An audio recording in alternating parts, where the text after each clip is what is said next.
I know what I need to do.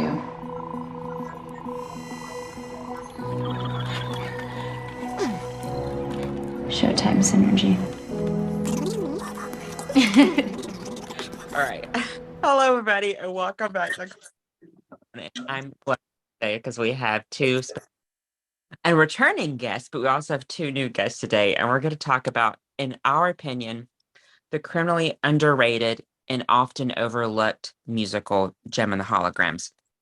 So before we get into the movie, I would like our two new guests to introduce themselves as well as Ashley. So, Roxy, could you please introduce yourself and talk a little about your connection to this movie without giving too much away? We'll get into your huge connection in a minute. Yeah, absolutely. Hi, I'm Roxy Tart, and I am a ginormous Gem fangirl. Actually, on the wall behind me, I don't even know if you can see it, but I have like a Gem painting above my head that's signed by the artist and by somebody at the new work. Pizzazz is over there. Like, I run a Gem and the Holograms fan club on Facebook. I actually run the largest Gem and the Holograms fan club on Facebook. I am a huge fan. Oh, I have a tattoo. Like I'm all about it. But I was lucky enough to be involved with the movie, and we'll get into how later. And so I'm a huge fan of everything Gem, to be totally honest. And plug yourself because you are, and I'm going to butcher this. Are you the spooky queen at the glitter scene? Is that who you are?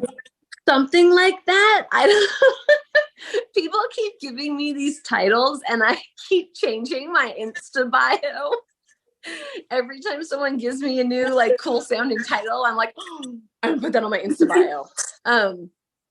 So yeah, I think that was one of them at one point in time, like the glitter queen of the horror scene or something. Like I don't know, I don't even know.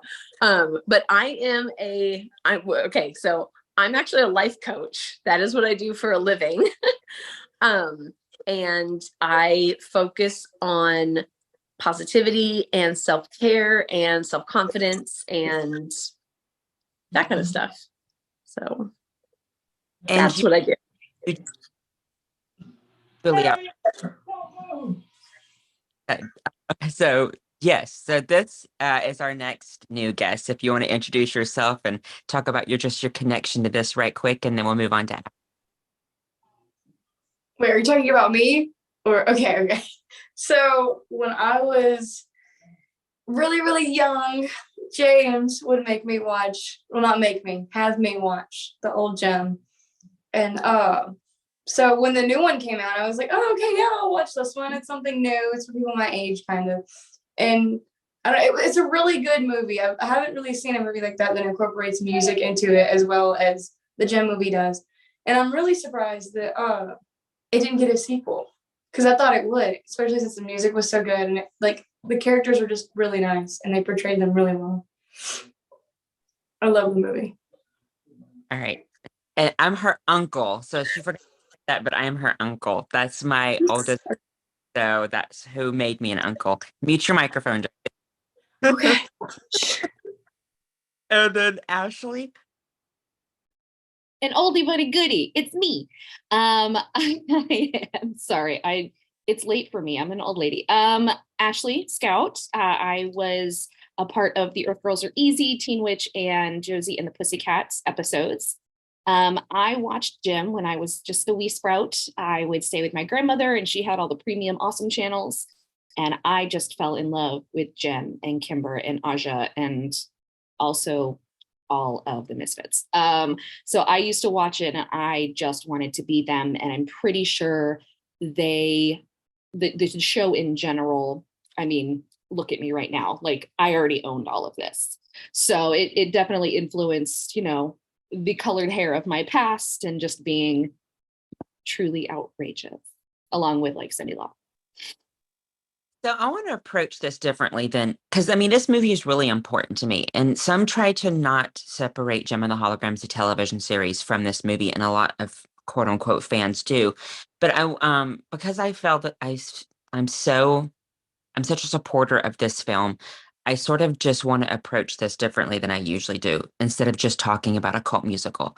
So, we can start with Roxy. What was your introduction to the cartoon and then your introduction to the film? I know that the film had been in production for a couple of years, but before, it was written and before it was created, etc., what was your introduction to the cartoon of Gems and the Holograms? So my introduction to Gem was I watched it when I was little. Obviously I had Barbie dolls and I loved them, but I also had all the Gem dolls and everything. I actually still have the Backstager in my living room right now. And like, okay, you guys, my birth name is not Roxy. That is not the name that my parents gave me. It is my real name at this point, but I named myself after Roxy from the Misfits, because Pizzazz was just kind of a weird name to give yourself. But I named myself Roxanne. I changed my name after it. And this right here, this is Shayna. So like, Jim has always just been a huge thing in my life. And I looked at the characters and I looked at the dolls and I thought, that's what I want to do. That's what I want to look like. I want to wear crazy makeup and I want to have crazy colored hair. And if they can do it, then I can do it. So, because the craziest thing that we had to look at really was Cyndi Lauper. But even her hair was just red, and these dolls were neon. They had neon hair and it was huge and they had this crazy makeup on. It was very like adamant. And I loved it. And so that was like my dream. I used to tell people all the time, I'm going to be Gem and the Holograms when I grow up. I mean, that's inspirational because, people just, some people look at cartoons and 80s cartoons very blasé, but they do impact. For me personally, Gem and the Holograms had a huge impact on me. And the film even had a huge impact on me, which a lot of people don't talk about, but Ashley and I are big supporters of the film, as we're going to get into. Now, Jaylee is my niece. She's the person that made me the uncle. So everything that I inherited, I gave to her. So Jaylee, do you want to talk a little bit about your introduction into Gem and the Holograms and how I sort of pushed it on you when you're an infant? Oh God. I don't even know where to begin. You would have all of the Gem toys and all of the dolls, and we would play with them. We'd always have them like perform on the little stages and stuff, and he would make me watch it. And I don't know, it was crazy. I liked it though. I thought it was cute, and Gem was always my favorite out of all of them. So I was way too old to be playing these dolls. I don't want you to guys think I was when she was born. So it wasn't like I was like 8. So I was a little bit too old. My parents should have known. That's all I'm gonna say. But yeah, I passed on my love of Gem and She-Ra, but we didn't really like get into She-Ra much. But I really tried to push my love of Gem onto my niece and both of my nieces and my cousins. But I think that's why I had my niece here today, is because the spirit of this new Gem was not made for me as a Gem fan of the 90s. I think it was made for Gem fans of her generation. I think that's why it's so important to have somebody who didn't really grow up with Gem and the Holograms, the 80s cartoon series, so wasn't really connected with Gem and the Holograms per se, but was connected to this new Gem. Ashley? So, as I said, I used to stay with my grandmother. I lived with her for a little while, and it just came on one day, and I just remember being like fully transfixed. And I'm probably editing my past a little bit, but I just see the back of my head with me crisscross applesauce, just staring at her big screen TV, and just absolutely being super engrossed in the whole thing. I mean, I was what, 5 maybe. So I was born in 85. So I was like tail end of what reruns, whatever it may have been. But 4 or 5 years old, and I was just completely obsessed. And I didn't see the movie when it came out initially. Did you want me to talk about that? You mentioned it and I didn't want to get into it. Okay. So I didn't see the movie when it came out. I I was post-college. I was living with my best friend in Tampa, and I heard that they were making it. I heard it on Tumblr. And I was like, they're making a Gem and the Holograms movie. Oh my God, they're making a Gem and the Holograms. I was like so excited. And I found out via like somebody's like made like a music video, but she was just, back then we didn't call them influencers, but that's what she was. And I was like, is this what it's going to be like? And then I saw some of the trailers and I was like, I was one of those toxic fans who was like, that's not Gem. Like the people when they remake Ghostbusters and anybody when they make a Batman, it's just like toxic fan. I wasn't like talking down at it, but I was like, nah, I don't think so. Not for me. So I didn't actually watch it until James asked me to be a part of the podcast. And I was like, yeah, I'd love to watch it. And I actually really enjoyed it. Kind of bummed out that I didn't watch it sooner. But I can totally tell, like, it's for Gem fans who have kids who want to learn about Gem. Like, it was definitely for a younger generation, with like little nods in there for those diehard Gem fans that I got and I loved, but just wasn't mature enough to go see it when I was, 23 or whatever. But yeah, I really did enjoy the movie, and I wish I had seen it in the theater. But I think it was marketed incorrectly. Personal decision. I'm just going to say it was probably it wasn't marketed to the right target audience. And Ashley and I have talked about this ad nauseum about how it felt like it was unfair that this film failed.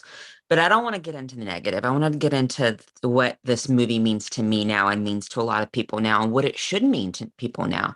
So I remember in 2015, I heard rumblings that they were making a film, and I was so excited. And I'm not one to listen to naysayers. I'm one of those people who still think Showgirl's a great movie. I'm sorry, Showgirls is a great movie, and it's a huge expose on what it means to be a woman in the entertainment industry in America, in my opinion. But I was really excited, and I was somebody who really supported this film when it first was because I knew that there was no way that we could translate a lot of the supernatural sort of like the glittery some of the especially the science fiction elements and bring it into 2015. And I was open-minded, and I'm not going to focus on the negative or those naysayers. I really enjoyed this film, and I still discover new things every time I watch it. But I still ask people, have you seen Gem and the Holograms? But I want to move into you, Roxy, because your connection to this film is the reason that I asked you to be on this, is because you were actually in the film. And I mean, this film means a lot to you. And so I just want to just get into, how did you get involved with the film adaptation of Gem? There we go. I'm like, mute. Hello. Okay. So it was also on Tumblr. So I love that Ashley brought that up because it was because of Tumblr. I heard or saw that they were going to make a Gem and the Holograms movie. And I was like, okay, I have to know everything about it. Everything. I don't care. I don't care who's making it. I don't care where they're making it. I have to know everything about it. So I did as deep dive as I could in 2015 on the internet about this movie and found out as much as I possibly could. And there was a casting call on Tumblr that said, if you want to be an extra in the movie, like send in your name, basically. That's what it said. Send us your name and we'll let you know. Okay, so I went a step further. I found the email of the person that it was going to, and I not only sent them my name, I sent them my headshots, and I sent them a bio, and the whole thing. I was going to be in this movie. I was going to have something to do with this movie. I didn't care what it was. I was going to have something to do with this movie. So I got an email back, and they were like, hey, we love everything about you. Will you please come down and be an extra in this movie? And I was like, yes, absolutely. And they're like, will you be a featured extra in this movie? And I was like, oh my God, yes. And they're like, can you be here tomorrow? And I was like, yep, sure can. So I lived in Northern California at the time, and they were filming in LA. So I very quickly got a babysitter for my son and packed all of my glitter and got in the car with my best friend. And we drove down to LA and found a hotel room on the way down there. And I was like, yeah, we're doing this. So I showed up and I showed up at about 5 o'clock in the evening. And it turned into one of the absolute best nights of my life. And I know that sounds so cheesy, but I still talk to the people that I met that night. I am still super good friends with people that I met that night. We filmed all night long. It was the concert scene at the end of the movie. That's the scene that we filmed. We filmed it all night long. We were still filming at like 7 a.m. the next morning. And we stood the whole time. Like, you couldn't sit down. You had to cheer. Every take had to look like you were fresh at a concert. Like, it was amazing. We got to meet there were so many people, and we all met that day. And from that, we all got to experience all kinds of things that happened with this movie. It wasn't just that we showed up and we were extras and then that was it. We went away. We met John Chu and we hung out with him. And, we talked to him in between takes and we became friends. And I'm still friends with him to this day. And other people on the set and whatnot. And so they were like, do you want to come back? Do you want to come back? Do you want to come back and do this stage? Do you want to come back and do this stage? Do you want to come to this event? Do you want to do this? So we did, from that one night, we had this whole thing where we had this great new group of friends and we got to go to the iHeartRadio concert and we got to do that. And we got to see Synergy in person, the little robot Synergy in person, which I don't care what anybody says. Okay. Synergy from the movie is awesome. Anybody that says has not seen this little robot in person, okay? Because she is so cute. But like, we got to go to the premiere. We were at the premiere. So I have pictures of me with Samantha Newark and Christy Marks and Britta and John Chu, like all at the premiere. Like, it opened up all of these experiences for us that just like, and at the same time, like you said, there was a lot of negativity about it coming from a lot of the fans. And so it was almost like the negativity that was coming from the fans pushed us closer together because we knew that we loved it. We knew what we saw. We knew that we loved it. We knew secrets about the movie that nobody knew. We knew the Misfits were going to be in it, but we couldn't tell anybody. Like, I knew Kesha was pizzazz. Like, Kesha is one of my favorite singers, and I knew she was pizzazz, and I couldn't say anything for years. It was so hard, but I think all of the negativity, like it really created a bond between us because we were fighting for this movie. People would be like, oh, Christy Marks wasn't even involved. And like, actually, Christy Marks was involved. She was there. It's just, she just wasn't involved how you think she was involved. And here's why, and we were able to tell people, like, this is what happened. This is what happened with Hasbro. This is what Hasbro said. John wanted Christy to write the script. Hasbro said no. They said absolutely not. Hasbro and Christy have a history. Okay. But yeah, Hasbro said no, Christy cannot write the script. So John did the only thing he could. He asked her to come be in the movie, and he was like, I want you to be in the movie. Samantha and Britta, he hit them up and he was like, please, I would love for you to come be in this movie. And yes, absolutely. Like, it was really cool. It was cool to see everybody together again. And people were like, oh, Christy has nothing to do with this movie. And we're like, actually, she does. Oh, Christy will hate this movie. And we're like, actually, she was there. And like, oh, well, John Chu doesn't know anything about Gem and the Holograms. We're like, oh, okay, but actually, John's a huge Gem and the Holograms fan. Like, he can tell you so much trivia. Like, he actually wanted to do a Gem and the Holograms movie years and years and years before this, and they told him no. And they told him if he did G.I. Joe, they'd let him do Gem. So that is why, yeah. Misogyny. So that's why John Chu did G.I. Joe. I think was the second one. because he wanted to make a Gem and the Holograms movie. So. And I think it's and I'm glad that you're here because too many, I think the internet can be good be used for good, but then sometimes it can be used for bad. And I mean, a lot of the movies, I mean, what we've talked about, like Xanadu and Grease 2 and Teen Witch, they flop because sometimes good movies, the world's too dark sometimes for good movies, if that makes sense. And I mean, I honestly think that this movie's too good for the time. And there is a lot of, Easter eggs in terms of, Samantha Newark, who is the speaking voice of Jem, Christy Marks, who wrote Jem and the Holograms, Britta Phillips, who's a singing voice of Jem. Juliette Lewis, who's a huge 80s icon playing Erica Raymond, Molly Ringwald playing Aunt Bailey. And, John Chu, I think he had a lot, and for my niece, John Chu's the director of Jem. He had a lot stacked against him. I mean, when Ashley and I have talked about this, when you look at what they gave him in terms of a budget, it was ridiculous. And it goes back to misogyny. It really does, because female properties are always overlooked. Female properties are always overlooked, and it's really sort of uncomfortable to admit that. But I mean, we have to, quote unquote, fight the patriarchy, because it's like, how many G.I. Joe films are they going to make?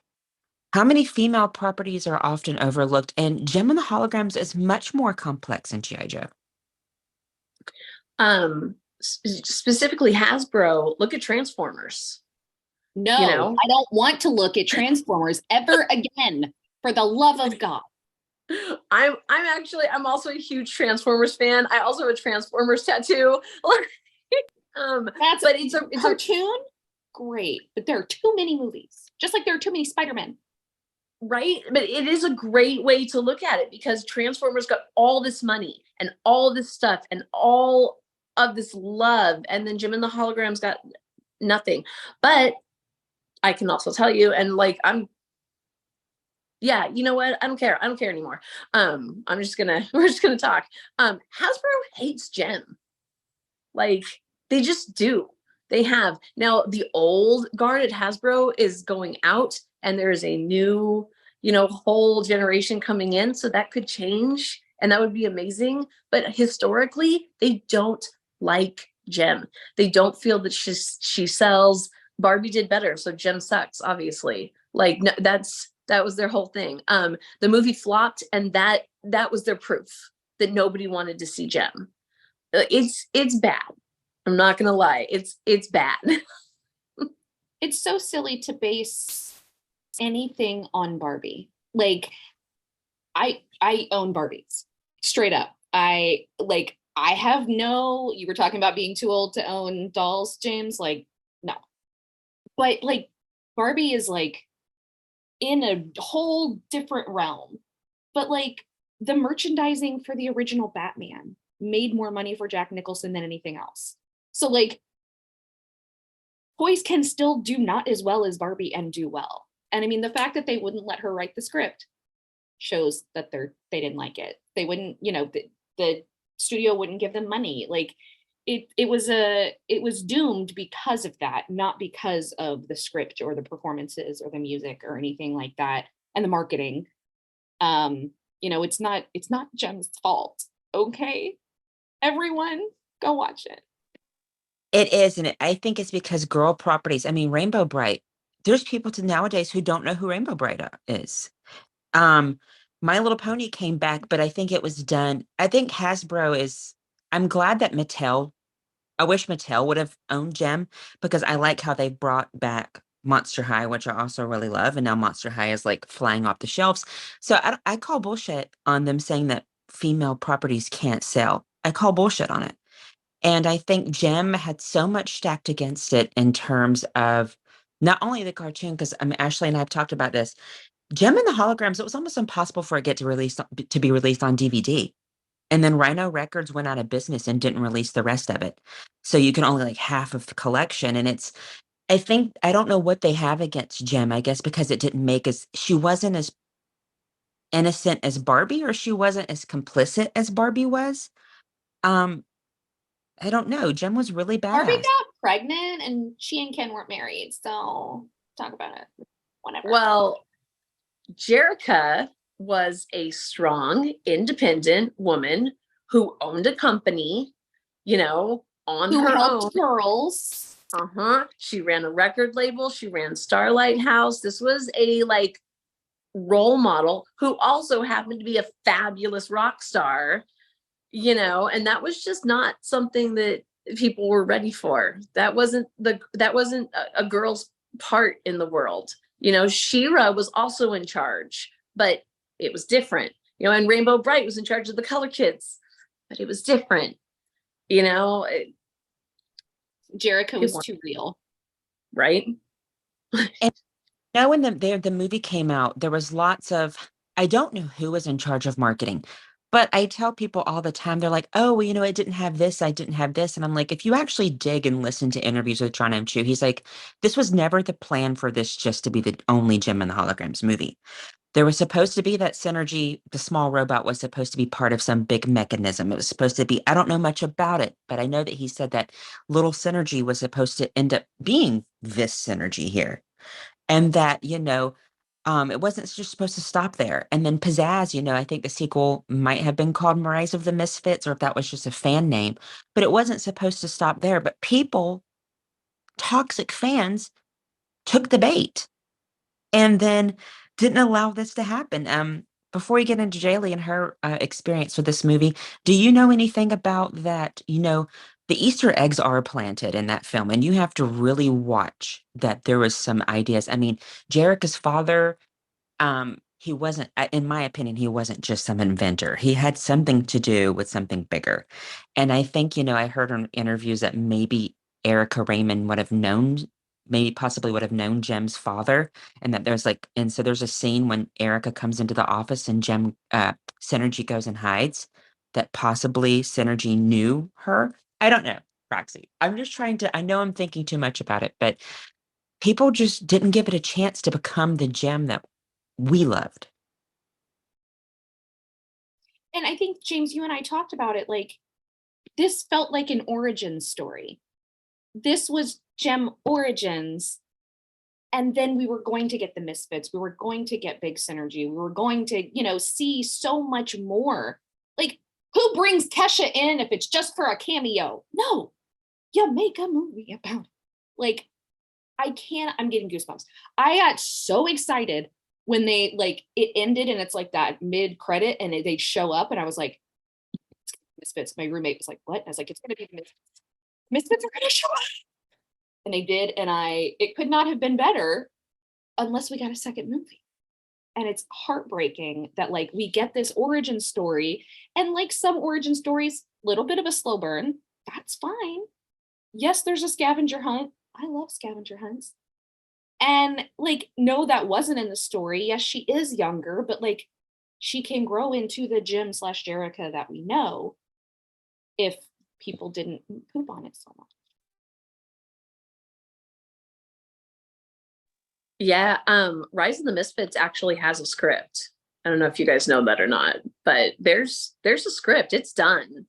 That is the name of the sequel. Who do we talk to? It was going to be the name of the sequel. It was Rise of the Misfits. There was actually supposed to be 3 movies. It was supposed to be a trilogy. There's supposed to be 3 of them total. Yeah, it was this whole big master plan, and Hasbro would have gone for it. That was kind of the thing. It was, unfortunately, it was the fandom that killed it, because they hated it before it came out. It wasn't the 80s version. It wasn't everything that they wanted it to be exactly, and they hated it before it came out, and it died on the vine. Same with Josie. Josie basically did the same thing. It wasn't Riverdale. It was different. It was totally, tongue in cheek, and people didn't get it. Yeah. Same thing with Grease 2 flop. But in my opinion, and Ashley's opinion, Grease 2 is far superior than Grease. Okay, look, I don't know what kind of person is out there walking around saying that the first Grease is better than Grease 2, but they need to stop. Like they need to sit down because something is wrong. Grease 2 is one. But John Travolta. No. Cool Rider. No. Oh my God. No. Grease 2 is such a superior movie. And Jaylee- it's feminist. And the boy Does has. Jaylee know? Sorry. Does Jaylee know Grease 2? I don't know. I don't think she watched. I've made her watch Teen Witch. I actually have not watched either of them. Jaylee, Grease 2 is ridiculous and it's so much fun and it has a feminist storyline. It is Michelle Pfeiffer in her first movie. So good. It Liza sounds pretty Minnelli's good. sister is in it. It's awesome. And the reason I have my niece here is because I was so passionate about the TV show, and I saw it in theaters, and it kind of broke my heart. The first time I saw it in theaters, Gem and the Holograms movie, nobody was in there. But then this is a really heartwarming story. The second time, and I didn't tell you this actually, the second time I saw it, it was just me, but it's sad. And there's a mother whose daughter obviously had cancer, and she took her kids and her friends. And the way that they just interacted with it, and especially at the end when Jerica's father uses synergy to communicate with Jerica, and they got teary-eyed, and then I got teary-eyed. I mean, it wasn't made for the mean. I mean, it's okay. It's kind of like the Power Rangers 2017 film. My favorite show is Power Rangers. It wasn't made for me, and it flopped. I loved it. But too many fans, sometimes it's okay that we are passionate about Gem or about She-Ra or about, I mean, I give my niece a hard time that she loves the remake of She-Ra versus the animated series of the 80s. But sometimes we're so passionate about stuff, we ruin the opportunities for those properties to have a future. And I think that's what we did with Gem. Not me.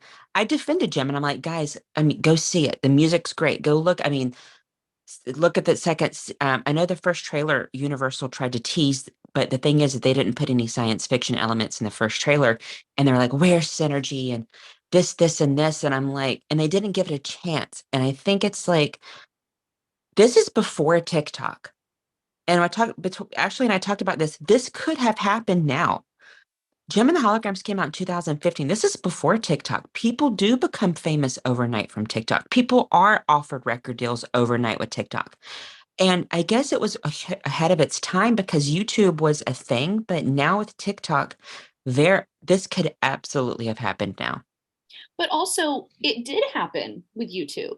There are people like Rachel, Somebody. my crazy ex-girlfriend.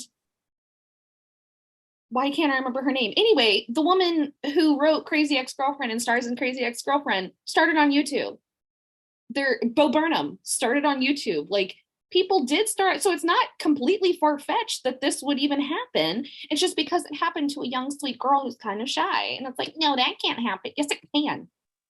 Let it happen. Let people be. The new singer of Journey, they found him on YouTube. You know, the Asian kid who's now the lead singer of Journey, they found him on YouTube. Like, this stuff did happen, but people were just not about. You know what? I'm really glad. I'm really glad no one got to see the first cut of the movie because it was a little messy.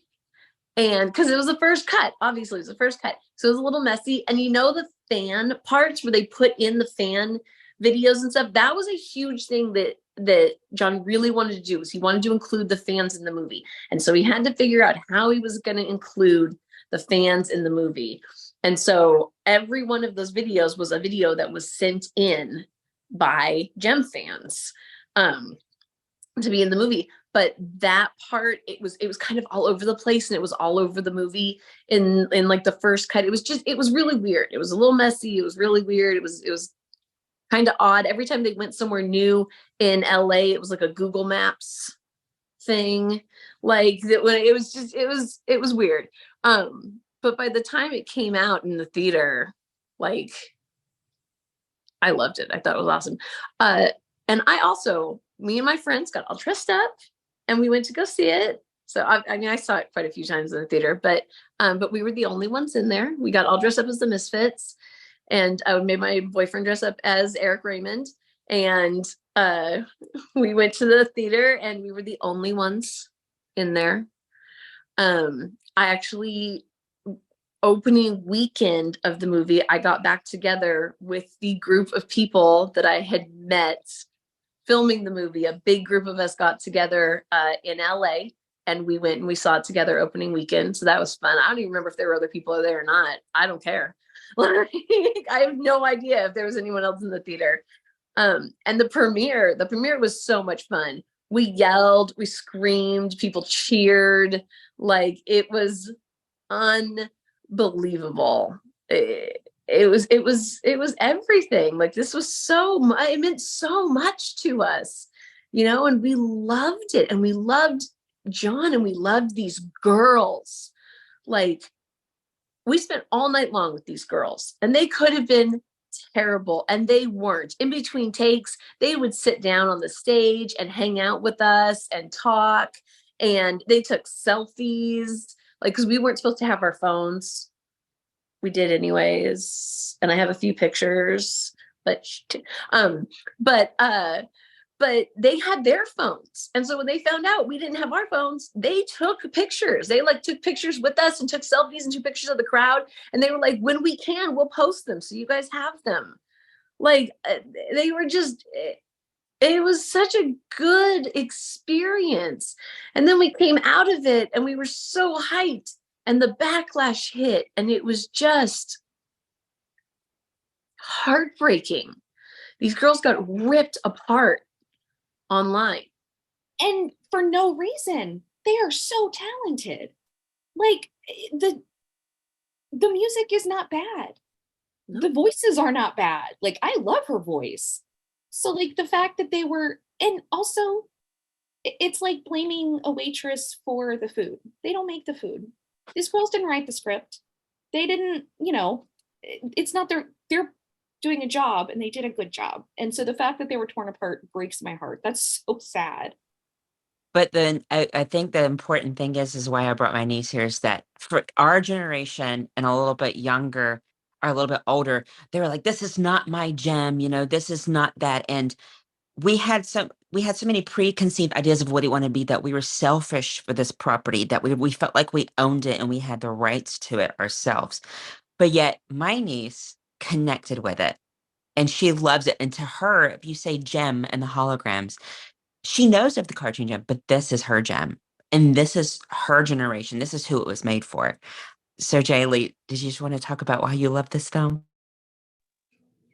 I don't know. I just think the music's really good, and I think I like what gem stands for, because in the older ones, it's like you don't know exactly what she stands for, and like exactly the type of people that she likes. Like, like she loves her fans, but in this one, she loves all the the outcasts and the people that don't really get heard as much or whatever. Like that, those are the people that she likes to reach out to, and that was what her fan base was. And I don't know, I think she speaks for those kinds of people when they can't speak up for themselves. And that's important thing, is because this gem was for those outcasts and for those people who don't outside of social media. I mean, how many people have we met on social media? And this gem was for her generation. And it's like, it's so sad. I still think that I'm still trying to push it, and I still think there is an audience for this movie. It might take a while. But it's sort of like Elizabeth Berkley in Showgirls, who is on Saved by the Bell. She got so much shit for Showgirls. I mean, she couldn't get, but now finally Showgirls is getting recognition, and there's 2 different documentaries for it. And, it was a full circle moment on the new Saved by the Bell reboot, where she dresses Nomi, and she had a whole Showgirls monologue. But I don't want it to take that long for this movie to be seen. But I think the reason let's be real, I think the reason that this movie failed in terms of it's too nice. We live in a very dark world where movies who make it are really dark and gritty, and they're depressing. And I think Gem was like a diamond that sort of glittered and gave us hope in terms of, I know we're talking about it like it's Citizen Kane, but at the same time, it's like, it was just too good. It was too good for the time, and it's too good now. I think people don't want good things. And this gem is much more, I mean, Jerica was very kick-ass in terms of the 80s. But what's kind of powerful about this film is that if we eventually would have gone on to a sequel, this gem didn't have anything handed to her. I mean, her and Aunt Bailey and her sisters, which I really love that connection instead of that being her, foster kids as her sisters. And then, I mean, I really love that aspect. I mean, this Jericho would have had to fight tooth and nail for everything. And that's what makes this gem relatable to people like my niece's age. They see that this misfit, Jem puts on this wig and this makeup, and she's talking directly to the internet about, like, you know, you're not alone, we're alone together. And I mean, like, how much of us feel that, And I think this gem should have been discovered during lockdown. It should have been. And so I think people, there's so many, like, we had the IDW comic of Gem and Holograms, but even that sort of disappeared. And so it's like people want this to be known and stuff like that, but they taint stuff before it gives an opportunity to go off the ground again. Uh-oh. I knew I was watching her. I was like, she's got it. I actually, that isn't even something I grabbed. It literally lives on my nightstand. This is my copy of the Gem and the Holograms IDW first, like, outrageous edition. Is it in a Trapper Keeper? No, it's just meant to look like it. Oh my God, it's you. amazing. But yeah, it's signed by Sarah, one of the artists who's a friend of mine. Like, I think Samantha signed it too, somewhere in here. But like, literally, it lives on my nightstand because I read this thing all the time. If you have not seen the comic book of Gem and the Holograms, oh my God. I mean, you brought it up, so I have to like throw it out there, but go find this comic. Okay. Kimber and Stormer are gay, and there's new character Blaze, and she's trans, and it's everything. It is everything. If we could get a show or a movie based off this comic.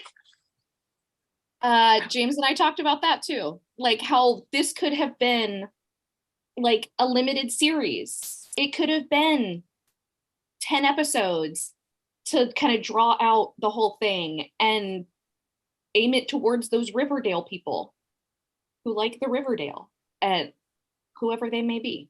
James is one of them. Yeah, it's James, it's interesting that you said that about how the movie was too good, because it is true. We do like dark movies, but just as humans and in storytelling, there has to be a bad guy.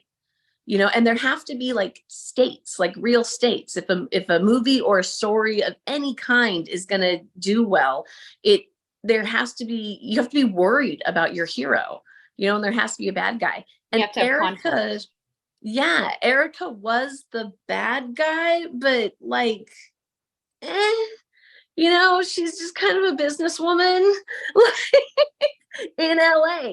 Like, there was no real conflict. The only conflict was, okay, well, maybe you won't become a star, but you didn't start as a star, and you didn't want, Jericho didn't want to be a star. Well, also they could lose their house. Okay, that's true, but it was like such a small, like, there were no stakes to this movie. There were no stakes. There were no, oh my God, this is what's going to happen. Like, I think, sorry, go ahead. No, I just think this music is beautiful. And I think it's so many cult musicals fail because it came out at a time where like Xanadu was completely derided and made fun of when it came out because people were like, this is ridiculous. It's glittery and it's disco. And it took years and years before people to come around to it. And Grease 2 is the same thing. There seems to be periods in the world where like the world's so dark that people don't want funny and sweet escapism. And I feel like 2015 was one of the last times in America that like we weren't batshit. But that was one of the best years of my life. And seeing this movie, I loved it so much, and I wanted dolls. And I know Aubrey Peoples, she saw prototypes of gem dolls that they were going to release. I mean, this movie had so many elements to it that it was setting up to be that big. Like, I think it could have been so badass. John Chu's vision of what this gem could be. I know Ashley and I talked about it. There's supposed to be a crossover between Transformers and G.I. Joe with Gem. It's just unfair that people don't give it a chance. And it's like people are like, I'm not going to see it. And people sell themselves short. It's like a pod people sort of sheep mentality of like, if the world doesn't like this, maybe I'm not going to watch it. And I think we're all guilty of that sometimes. But then, like, I was that way with Riverdale because I grew up with the Archie comics, and I was like, I don't want Archie to be an asshole. But then I watched it, and I'm like, oh, okay, I see the nods to the Riverdale comics that I grew up with, and I gave it a chance, and I got hooked. But yeah, Ashley, You know that they did do a crossover. There was a crossover. It was IDW did it in the comics. There's a Transformers Gem GI Joe crossover where all of the universes, like, it was fun. It was so much fun. And the merch, you guys, you want to talk about merch? Okay. Okay. You want to talk about merch? Okay. So there was so much merch planned. Obviously the dolls that we never got to see sucked. But a bunch of merch did actually get made and come out for a very, very limited amount of time. And if you were lucky enough to see it or get it, then cool. But it got, as soon as the movie bombed, it all disappeared. So Manic Panic had a whole line of Jim and the Hologram hair dyes. They had one for each hologram, one in each color. I wish I still had mine. I used them all. And, now I don't have them anymore. But the comics were also, we got the comics right around the same time as the movie. So that was kind of like Hasbro did the kind of the same time. They did the movie licensing and the comic licensing at the same time. So I loved the comics, and I bought every single one I could possibly find every time I saw it. So not only do I have tons of comics, like this kind of stuff sitting around my house, but I literally have boxes of Gem and the Holograms comics. So I tended to make like art projects out of them. And this is my makeup box that I used to use whenever we would go do Gem events. And when I say Gem events, I mean, I used to work with Samantha Newark.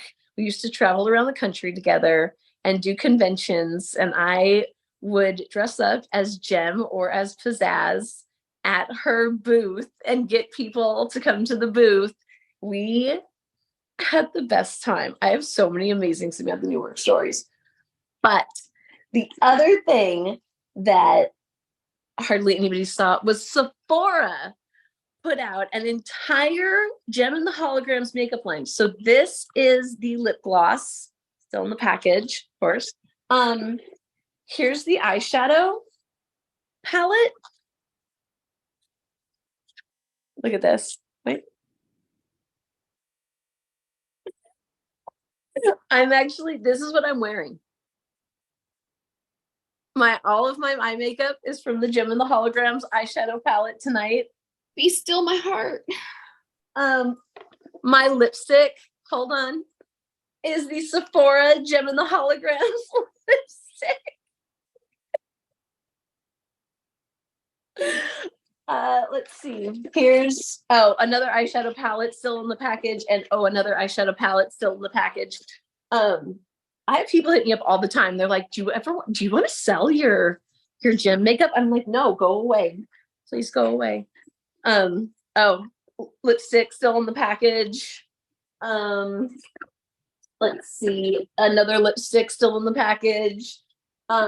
They also had this. I haven't opened one of these, but I think it's in my vanity. This is a compact mirror that they made that's part of the Sephora collection, and it's a gold record, and it pops open, and it's a little compact mirror. I wish I had known about these. So there was also all kinds of swag that got made to be handed out at like conventions or like the iHeartRadio party and stuff. So they branded anything they could with Gem. Okay, anything. So this is one of those lip brush things, like with the mirror in it. Yes. Hold Hold on. This is in here. Oh, okay. I don't know. Chapstick? Just Gem of the Holograms chapstick. If anybody needs any, I've got a couple left. Like, there we go. Just a few.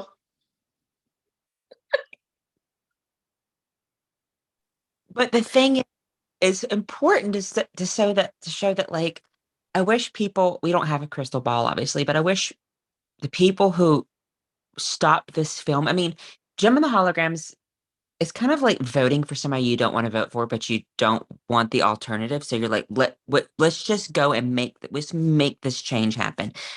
Gem fans should have not been so entitled, but instead of it getting better, I think that it's gotten worse in terms of people um owning properties, and I just and feeling as if that they're entitled to just tear a property apart. But I think it's important to talk about what this could have been. And I think this could have been, I mean, I never looked at it as an origin story, but Ashley looks at it as an origin story. I mean, it could have turned into this badass big synergy. I mean, I wanted Madonna to play Synergy, and I know there was like rumors that they wanted to get Madonna to play Synergy. I don't know what Synergy could have turned into. That would have been really interesting to see what she could have been. With, Kesha and the Misfits. And they're like, oh, I met Samantha Newark at a convention, and that's when my love and introduction to her. And she's like, I'm in the movie and the Misfits are there. I was filming. And this was before the movie came out. And so it's like this could have been the start of something beautiful. And to me, though, it's like it's a shame that we're not given the chance. But I also like to point fingers at Universal and say, shame on you for giving this film $5 million. That is ridiculous. And good on them for using the money that they had to make this. I think it's a masterpiece. I think it's so sweet. And I think that the colors are gorgeous and it's neon. And the girls in the film do such an incredible job. And shame on Universal and shame on Hasbro. And you think that they would have changed after all of this, but if not, they've gotten more misogynistic and more patriarchal, and girls' properties still get screwed over. Thank God Mattel owns Power Rangers now, and thank God Mattel owns Monster High now. That's why they're pushing it out there. But it's like, it makes you not even want to buy anything from Hasbro anymore, Because I think they're the ones that led to the doom of this film. $5 million is less than a budget for Riverdale episode, which was around this time. Friends got paid $1 million each for every episode of Friends. So there's money to be had. They suck. I have been on movie sets where $5 million was the craft services like portion budget. Okay, like they did them dirty. They did them real dirty. So and you're right. Yes. Go ahead. Just the fact that they made a movie that was sweet and that did speak to the outcasts and still got the point across with $5 million. Like that's thrift store spending. That's great. Like clearly they knew what they were doing. Just imagine how huge it could have been. Not that it matters, because the freaking toxic fans, and you love something but you hate its fans, like Christianity. It's a bummer. You can edit it out, it's fine. It's that like something is so great and has such good meaning and such good intentions, and then all the fans come in and they're like, and they just ruin everything. Because every musical ever talks to the outcast. Like Josie and the Pussycats talks to the outcasts. Rocky Horror is literally about outcasts. Like everything is about the weird people, and this could totally be embraced by the cult community. I'm just thankful that James is like, we're gonna do Gem and Holograms, and I was like, I love the show, I'll watch the movie, and I'm so glad that I did. I mean, I wasn't one of the toxic fans, berating children online about it, but I didn't see it originally. So, hey, I admit I'm part of the problem, but I'd like to rectify that somehow. So here I am saying, everyone go watch the movie. And like every musical that we talk about, what makes this film so lasting, in my opinion, is the music. This music in this film is so good. And it's not like they just randomly found some some songs on the internet. It's, they had songwriters. They were like, oh, there's a California-based artist. Let's use this person's song. The songs in this film are so gorgeous, and the people who sing them are so talented.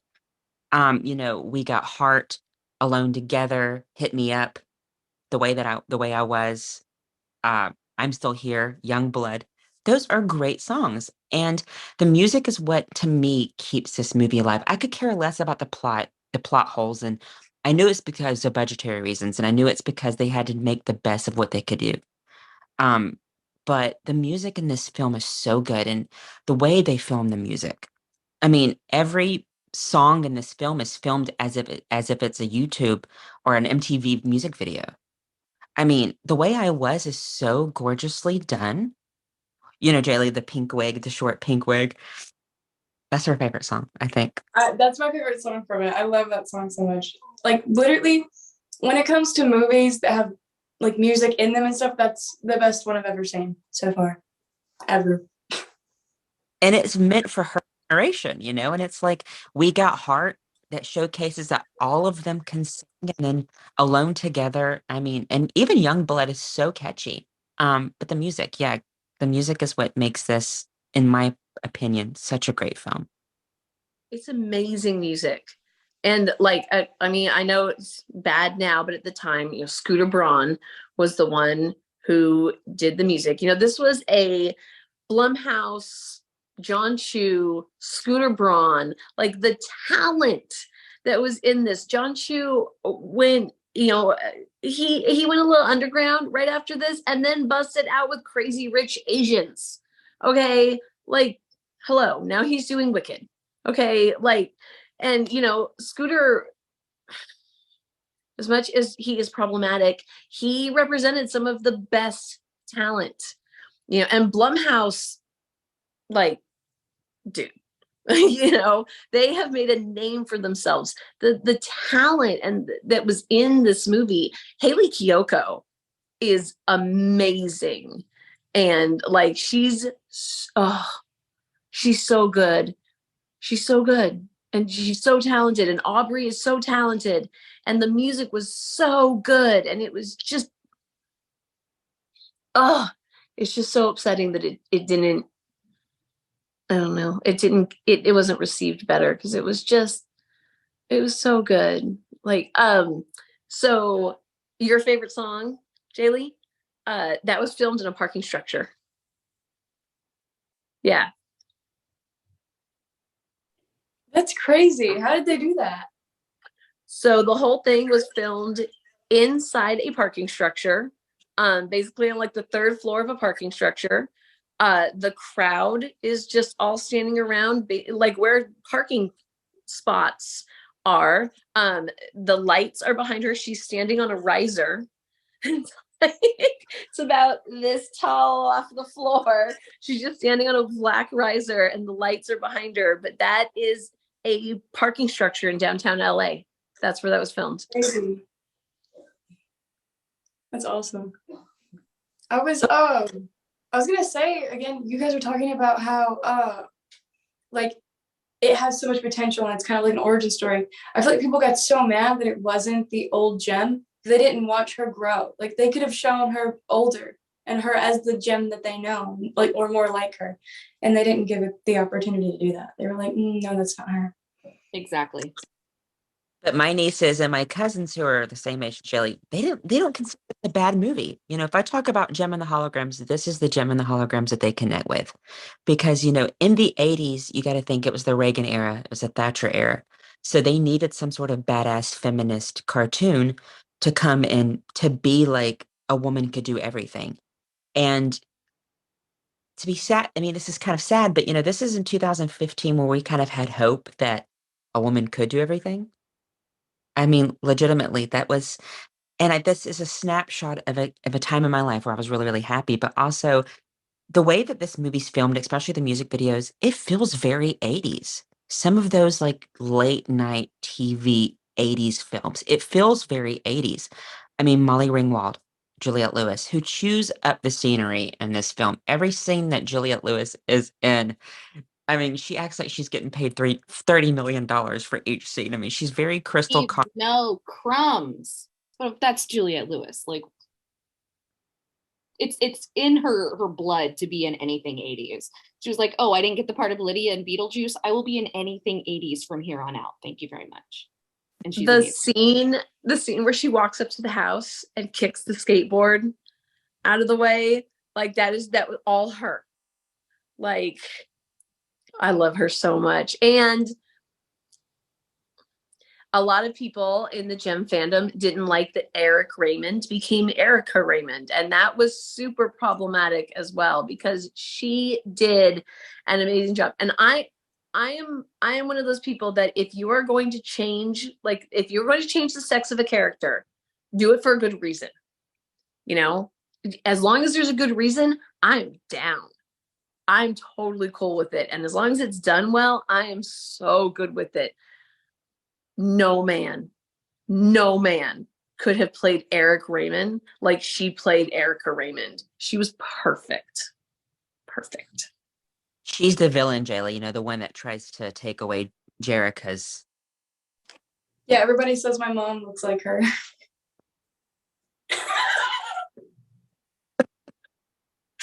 You know, acts like a story.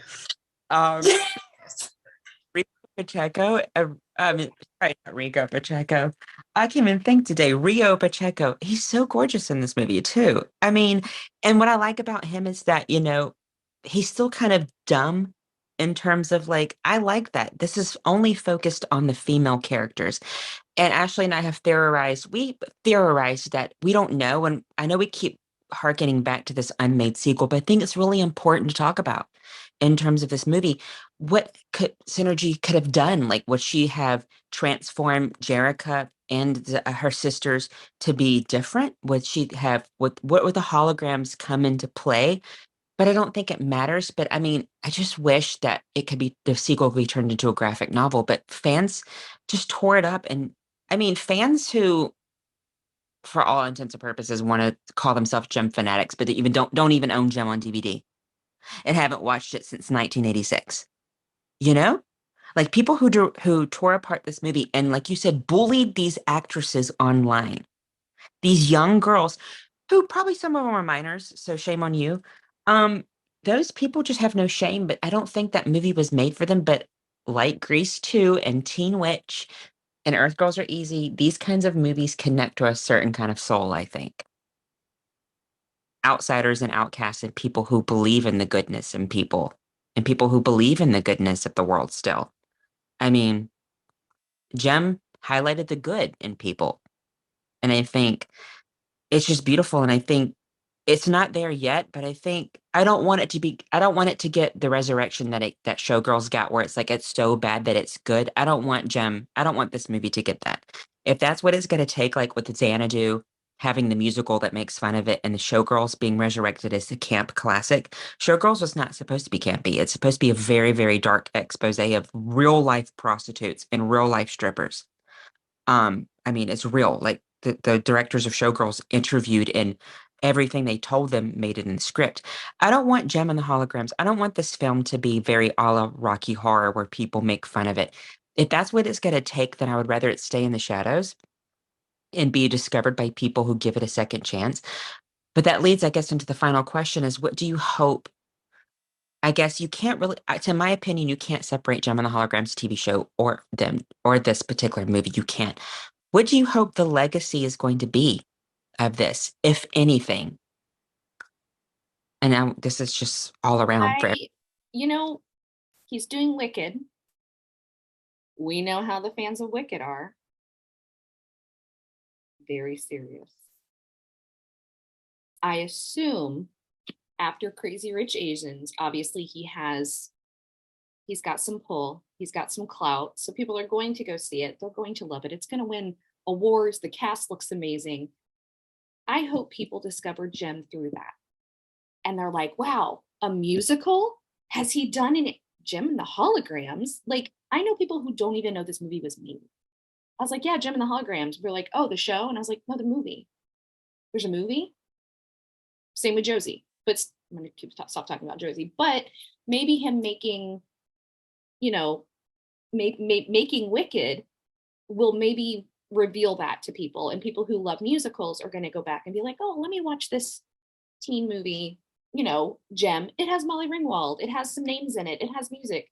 Maybe that will resurrect it in a way. And this is not Rocky Horror. This is not a movie that you're going to pull up and make fun of and shout at. Like, I don't think it has that characteristic as a huge fan of Rocky Horror myself. Like, it's not the same. So James, I don't think you should have to worry about that. And I don't think that it's so bad that it's good. I don't think that it's bad. And it is sweet.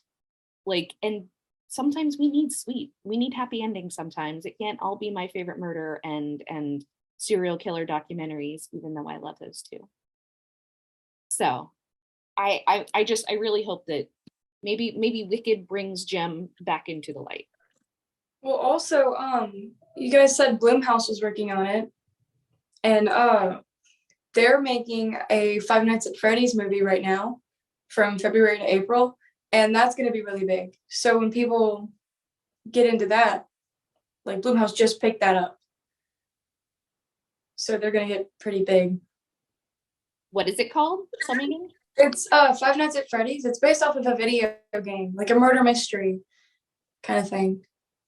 But yeah, they're going to get big in a little bit. Graphic, yeah.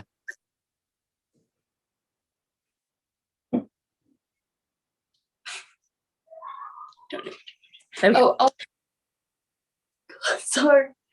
I'm gonna have to leave in a second because I'm actually at a friend's house, and she made dinner or whatever. So I might have to leave in a second. But Okay. I'll No worries. Yeah, I definitely don't think that it'll go the same way as like Rocky or any of those. Like, it's too good. Like, it's too sweet, it's too pure, and it was made for kids. It was made for tweens. It was made for 8-year-olds, 10-year-olds, 12-year-olds. That is the age that this movie was made for. It wasn't made for us. It wasn't made for the old people who watched it back in the 80s. It just wasn't. Like, it's great that there are those of us that love it and can appreciate it, but it wasn't made for us. It was supposed to be for this new generation of Gen fans, and it just, Think circumstance. smart. If Universal was smart, which they're not, they're misogynist. Gem fits now. This film fits better with this generation now than it even did in 2015. That was like a different world. With TikTok and the way that the movie's told and the music and the way that Gem looks in the film, it could have done well now if told through the whole TikTok thing. And you know what? Maybe somebody can rediscover it. I mean, how many ABBA songs and how many different things have been rediscovered with the TikTok generation? And what's the song like?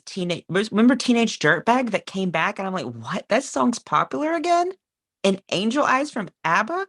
Maybe it will take somebody like that to discover it, because kids, there's an innocence with children and there's an innocence with teenagers where they don't care about what critics say and they don't care about what older people say. They discover something for themselves, and I think it has that capability. Jaylee, get on that. I mean, yeah, I feel like a lot of younger people can find it and really attach themselves to it because, again, it does go after the loners or whatever. And that's a thing that a lot of people like. And I really think if somebody was to talk about it on TikTok and just be like, hey, check this movie out, it could get really popular because stuff like that does good. And a lot of people see it. And it always gets to the target audience you're trying to get it to because of how TikTok works in general. So, like, if I could make a video about it and somebody could be like, oh, I'm going to go watch that. Do it. I might.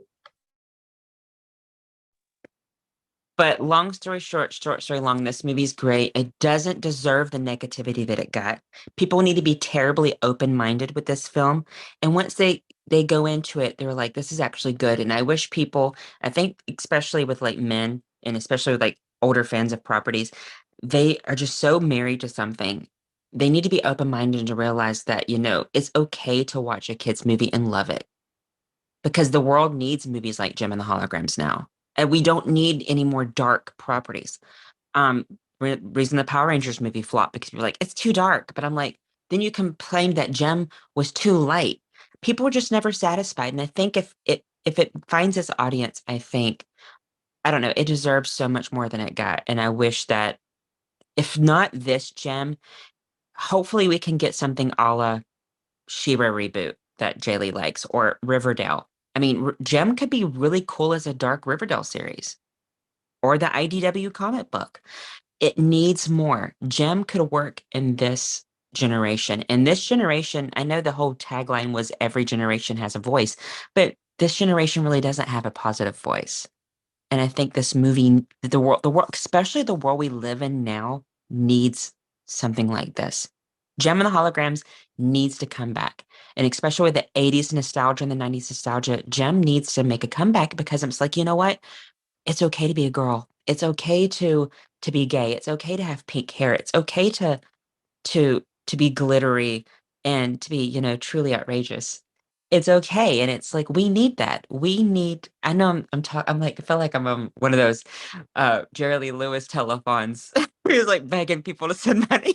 We need Gem. We do. I'm dating myself, but I feel like, I'm doing Michael Jackson's We Are the World, but literally I think we need something like this, especially this time we live in now. It's like we need something glittery like this. You know, Yes. you just mentioned like the 80s come back and the 90s came back. We are in and have been in this huge resurgence of like 90s and 80s fashions and music and all of that. And how on earth has this whole thing gone on without bringing back Gem? Like it's criminal is what it is. But I have a TikTok. I was sitting here as I was listening to you. I have a TikTok. I actually went live when I did this makeup and told everybody about this. And every single person that jumped into my live, they're like, "Oh, where are you going?" I'm like, "Oh, I'm being interviewed for this show. Go check out Cult Movie, Cult Musicals on Instagram."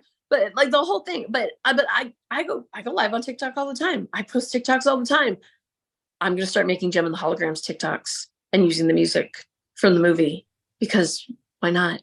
This is it. We're changing the world, everybody.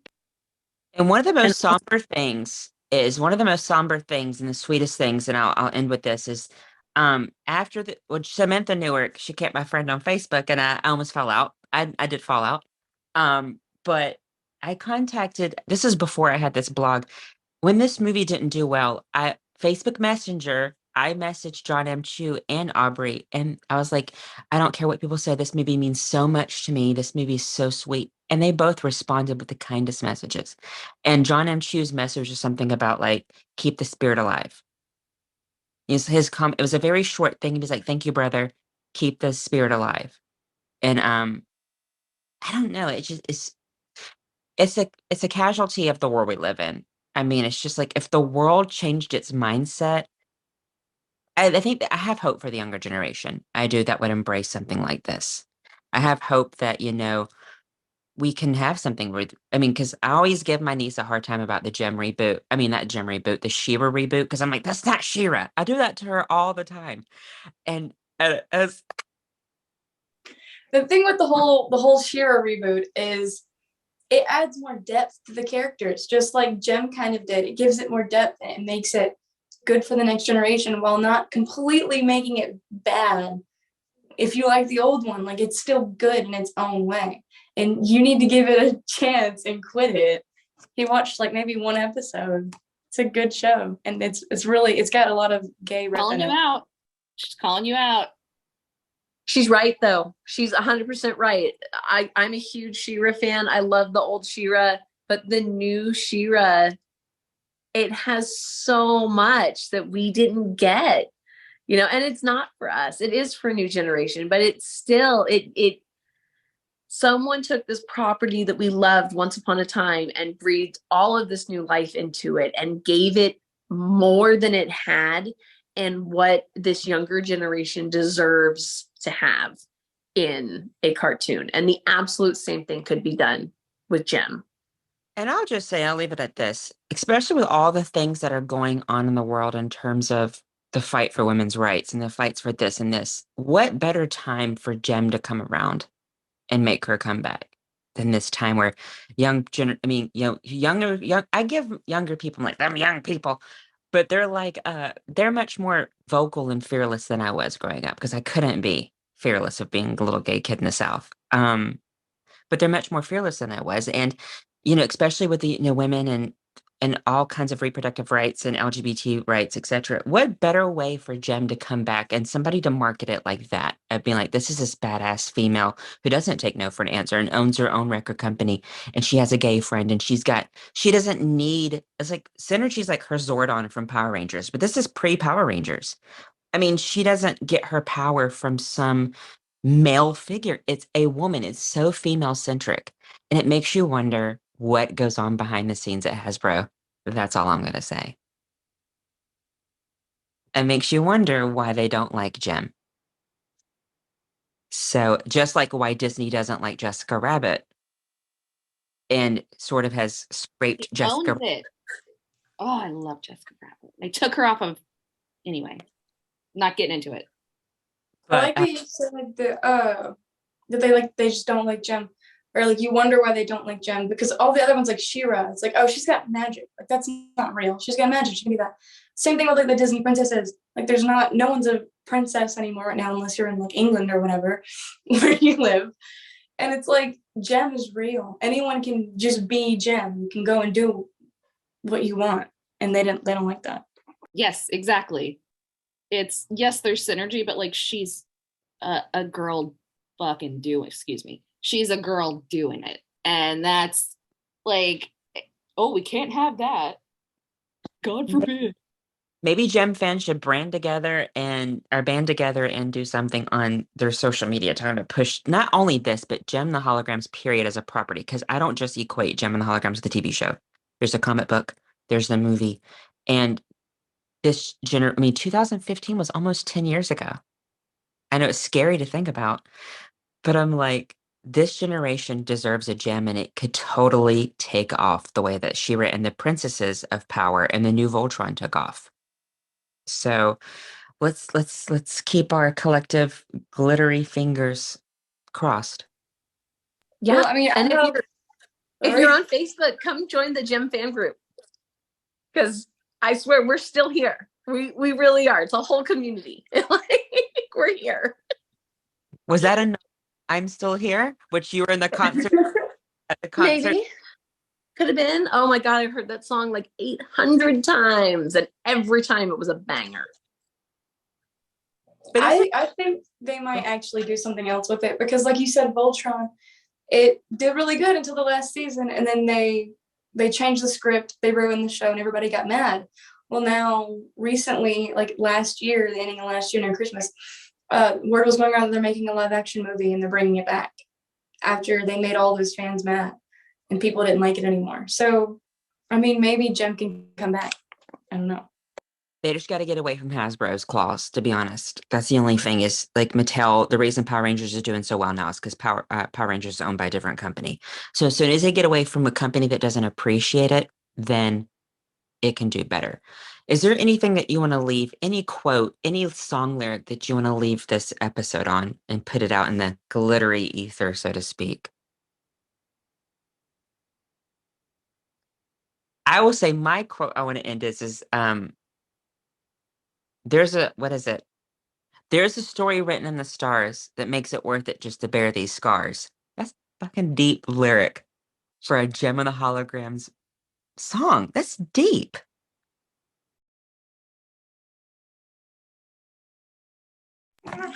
I think one of my favorite song is The Way I Was, but my favorite lyric is when she just says, "You're not alone. We can be alone together," because that brings people together. That's one of my favorite lines from the movie. I think it always will be when it comes to the lyrics. I agree. Ashley jumped in. Roxy, do you have anything that you want to leave with, a plea or just a gospel truth? I don't even have I don't even have a favorite lyric like that. Okay, I'm not gonna lie, it has been 10 years, but that soundtrack is still on repeat in my car constantly. Uh, uh, no, I just there was so much about Jim in the 80s that was so special to so many people.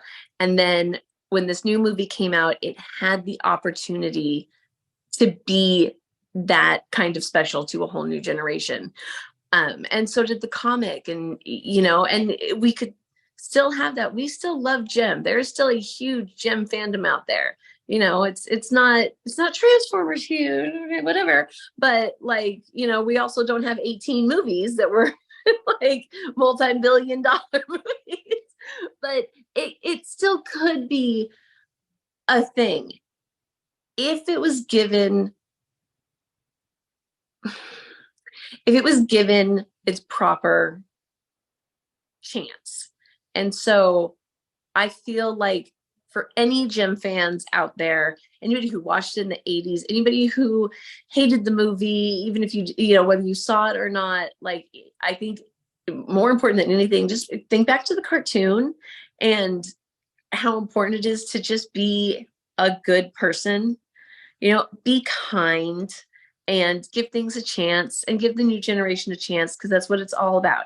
It's all about just being kind and, being a good person and being kind to others and letting things grow creatively and whatnot makes you a superstar.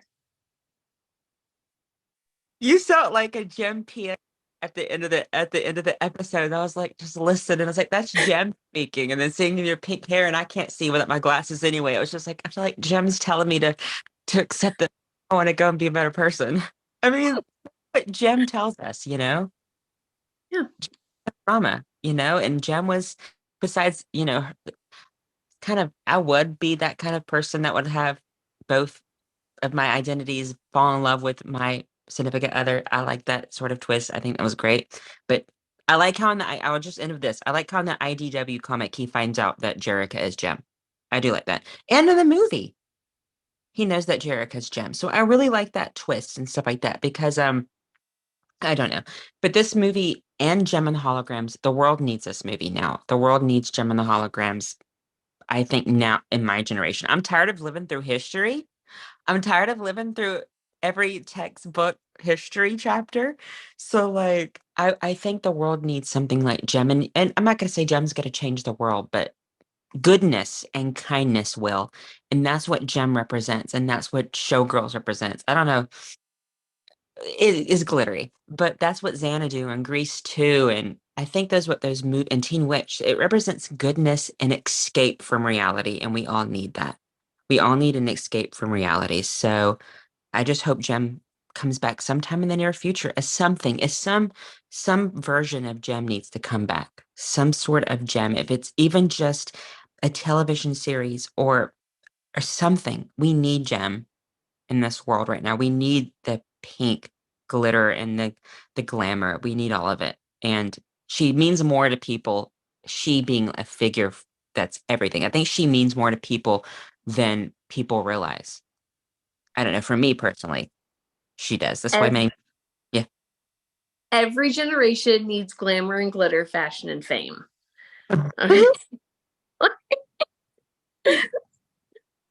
It does, and we need it. But thank y'all so much for believing in this movie, and thank you so much for believing in Jem, and just thank you for being here. And I'm glad that we have four different perspectives, but I think all of us have a good spirit in terms of supporting this film, and I'm just glad that you all take it as serious as I do. So thank y'all so much. Thank you. Bye-bye, y'all. Thank you. Oh, can we do like a little show's over synergy? I love it. I love it. Bye, everybody. Show's over, Synergy.